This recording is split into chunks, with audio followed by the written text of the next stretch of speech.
This is the first installment, steps 1 through 7, of doing a major service on the risky business, our 1985 Porsche 928S. Stay tuned.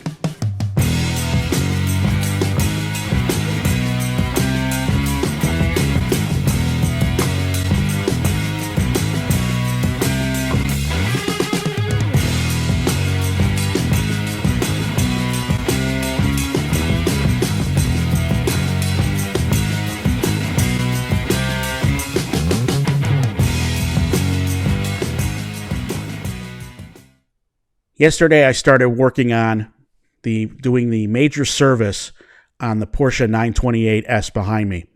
So I'll take you through. The key component of that is the water pump and timing belt replacement. I received all of the parts late last week, and now I'm starting to work through slowly and methodically to pull the parts apart and document what it takes to replace those parts and others on a very complicated double overhead cam 32 valve Porsche V8. So I'm going to take you through steps 1 to 7 now. So the first step was, when you start this process, is I labeled that these are the cold air inlets for the air cleaner that fits around the back of the V8. So I labeled the one I'm taking out now as the passenger side. That one has some cracks in it and is damaged, so I'm going to replace that. Okay. Once those were removed, it was a matter of working on the small, I believe they're 10 millimeter bolts, to take the upper fan shroud off where those hoses connect to. Pretty straightforward. So let me show you what I'm working on. Okay.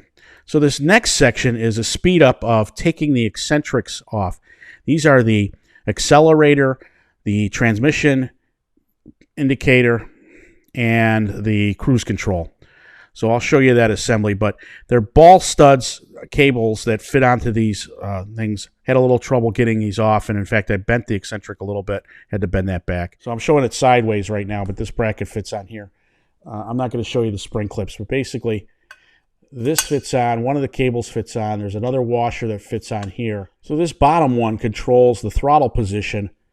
You can't, it's hard to tell, but underneath the manifold, that complicated manifold, is a ball stud that fits on here. And as these move, that controls that. This operates as one unit when it's all clipped down. And one of these is the transmission control. The other one is the accelerator and the cruise control. You can see I actually bent this a little bit. I've got to straighten it out. As you can see, what ended up happening is I actually bent these as I was trying to take the cables off the ball stud. So I've got to straighten that out a little bit. I'll do that after I clean it. So the cables go through these holes here, one square, two round nuts, and then these are the mounting plates that mount to the engine. Oh. And then those are the 3 holes where they mount into the engine. So I'm going to use the parts washer to clean that up, but that's basically the assembly. All right, now what I'm showing is the removal of the fan assembly. And what happens is, so here's this pillow block, and that, what I showed in the those eccentrics mount to the side here with these screws, and then this mounts to the engine. And that's what I'm showing the removal here of, is getting to these bolts. A little tricky, but those were all 13 millimeter bolts, all the same size, those 3.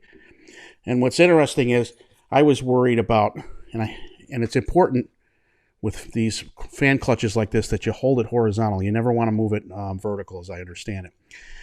But this is rather than have the fan belt mounted directly to the engine, they have it on this block. And that made it a little bit easier. I thought I was going to have to pull the, use a puller to get that off. So there I am pulling it out, and that's the assembly.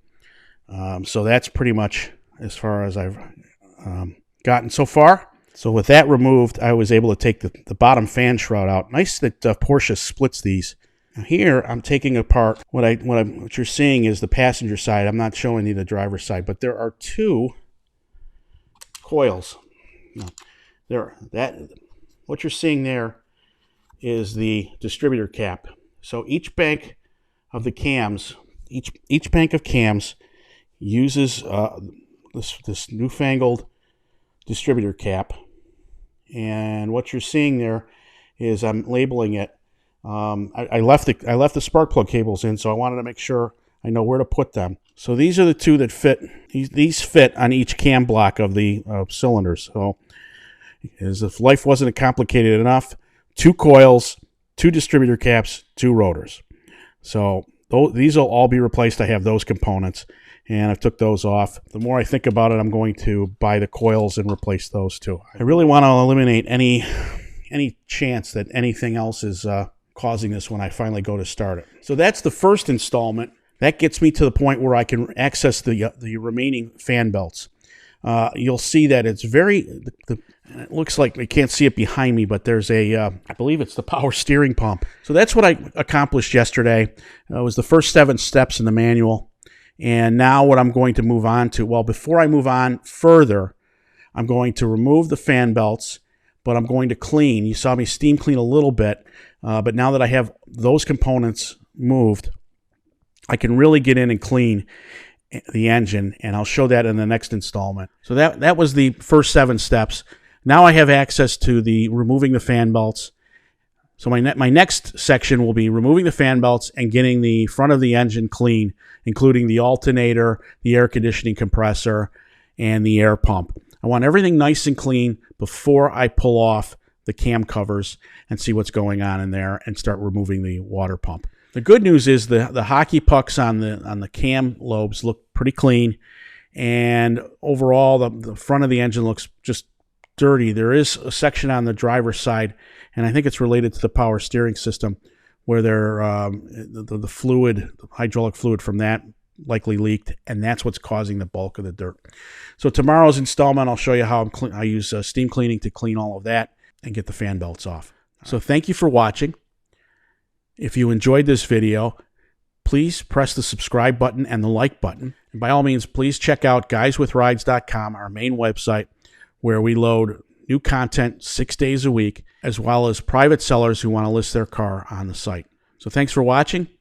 Stay safe, and we'll see you soon. Thanks.